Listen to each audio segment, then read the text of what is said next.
மக்கள் அனைவருக்குமே வணக்கம். இன்றைக்கி நாம் கடவுள் அருளால் 2வது திருமண வரம் தான் பார்க்க போகிறோம். தமிழ்நாட்டில் நீங்கள் எந்த மாவட்டத்தை சேர்ந்தவராக இருக்கலாம். இதுக்கு நீங்கள் பார்த்தீங்கன்னா விண்ணப்பிக்கலாங்க.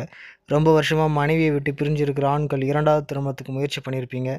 எங்கேயுமே சரியாக உங்களுக்கு அமைஞ்சிருக்காது. வெளியே போனீங்கன்னா 4000 5000 கேட்குறாங்க.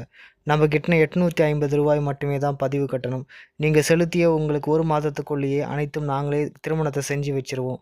அதனால் முறைப்படி பார்த்தீங்கன்னா எடுத்தோடனே திருமணம் செஞ்சுக்கணுன்றது அவசியம் இல்லை. பழகி பார்த்து அதுக்கப்புறம் நீங்கள் பேசி உங்களுக்கு பிடிச்சிருந்தா நீங்கள் திருமணம் பண்ணிக்கலாம். அதனால் ஃபஸ்ட்டு பார்த்தீங்கன்னா பழகி பாருங்கள். பழகி பார்த்துட்டு உங்களுக்கு விருப்பம்னா நீங்கள் திருமணம் பண்ணிக்கலாம். உங்களுக்கு எத்தனை வரன் வேணாலும் ஜாதகம் நாங்கள் அமைச்சு கொடுப்போம். அதனால் இது 2வது திருமண வரன். முதல் மனைவிகிட்ட நீங்கள் சண்டை போட்டு விவாகரத்தாகி பிரிஞ்சதுனால 2வது எதுவும் எடுத்தவொடனே கல்யாணம் பண்ணிக்க வேண்டிய அவசியம் கிடையாது. அதனால தான் நாங்கள் இப்படி சொல்கிறோம். பொண்ணை பாருங்கள், பேசுங்க, பழகுங்க. உங்களுக்கு பிடிச்சிருந்தா கல்யாணம் பண்ணுங்கள். இந்த பெண்ணின் பெயர் கவிதா, வயது 41, விவாகரத்தானவர், குழந்தை கிடையாது. வீட்டோட மாப்பிள்ளையாக வேணால் எதிர்பார்க்குறாங்க. பழகி பார்த்து திருமணம் செஞ்சுக்கலாம் அப்படின்னு சொல்கிறாங்க. இந்த கவிதாவை திருமணம் செஞ்சுக்கிட்டு சந்தோஷமாக வாழணும்னு நினைக்கிறவங்க உடனே இந்த நம்பருக்கு தொடர்பு கொண்டு ரூ. 850 பதிவு கட்டணம் செலுத்துங்க.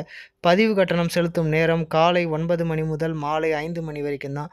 இரவு நேரத்தில் தயவு செஞ்சு ஃபோன் பண்ணாதீங்க. இந்த பெண்ணின் பெயர் கவிதா, வயது 41, உங்களுக்கு 50 வயதாக இருந்தாலும் பரவாயில்ல, திருமணம் செஞ்சுக்க சம்மதம் அப்படின்னு சொல்கிறாங்க. உடனே இந்த நம்பருக்கு தொடர்பு கொண்டு பதிவு கட்டணம் செலுத்தி பயன்பெறுங்க. நன்றி.